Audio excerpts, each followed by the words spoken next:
Quevilly-Rouen 19e n'a pris qu'un point sur les 4 derniers matchs et doit absolument battre Valenciennes pour se relancer dans la lutte pour le maintien. Valenciennes est 14e et n'a perdu qu'une seule de ses 5 dernières rencontres. Ça ne sera donc peut-être pas simple pour l'équipe normande de s'imposer.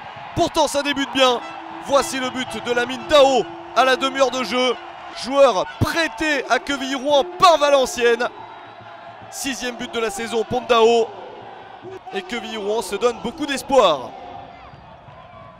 Une situation parfaite pour le promu qui peut encore se sauver même en accrochant une place de barragiste. La 18e place, les Normands la prendraient volontiers, eux qui sont relégables avant de débuter ce match.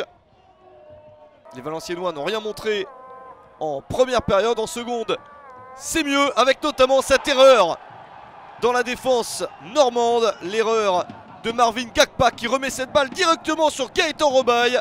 Le Valenciennois en profite pour une volée impeccable à la 66e minute. C'est l'égalisation des nordistes. 5e but de la saison pour Robaille.